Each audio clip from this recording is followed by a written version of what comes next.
Once upon a time in a tranquil grove, Buddha sat beneath the shade of a mighty Bodhi tree, his eyes filled with boundless compassion and wisdom.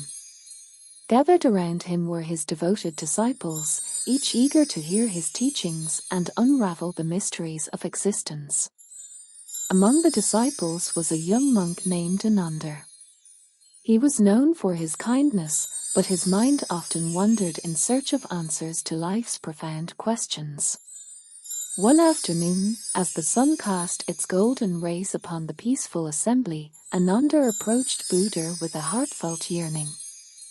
Venerable Buddha, I find myself endlessly pondering the nature of suffering and its cessation. How can one attain true peace and liberation from the burdens of existence? Buddha smiled warmly at Ananda, recognizing the sincerity in his disciple's eyes. Dear Anand, the path to liberation is one of self-discovery and mindful awareness. To understand suffering, you must first comprehend its origin. Ananda says. But, Venerable Buddha, what is the origin of suffering? Buddha says. Suffering arises from attachment and desire, my dear Anand. When we cling to transcendent things, be it material possessions, relationships, or even our own fleeting thoughts and emotions, we create the roots of suffering within ourselves. Ananda says. Then, how can we break free from this cycle of attachment and suffering? Buddha says. By cultivating detachment and embracing impermanence, we find freedom. Embrace the beauty of life without clinging to it, and you shall discover the boundless joy that resides within. Ananda says. But, Venerable Buddha, detachment seems challenging. How can I let go of things that are dear to me? Buddha says. Detachment is not about forsaking love or affection, Anand. It is about understanding the true nature of things.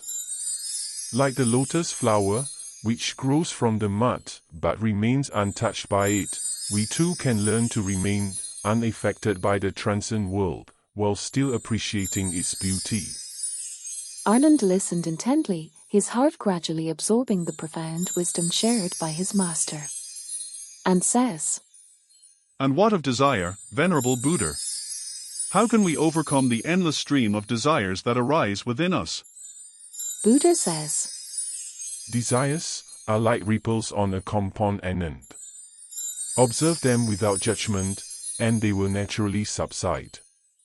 True peace comes when you no longer identify with these desires, realizing that they are fleeting and insubstantial. Ananda says. Your words touch my heart, Venerable Buddha. But I fear that I lack the strength to walk this noble path. Buddha says. Dear Anand, the path may seem daunting, but remember that every journey begins with a single step. Cultivate patience and compassion towards yourself as you grow in wisdom and understanding. As the conversation continued, the afternoon sun slowly descended, casting a warm glow over the serene setting.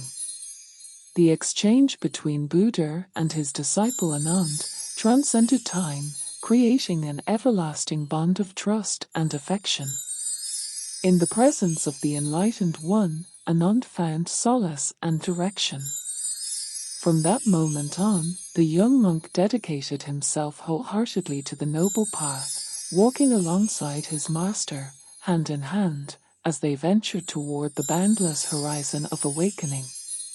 And so, the days turned into months, and the months into years, with Anand's heart gradually becoming a mirror reflecting the wisdom of his beloved teacher, Buddha. Their profound conversations continued to inspire generations to come, reminding humanity of the transformative power of compassion, detachment, and mindfulness on the journey to inner peace and enlightenment.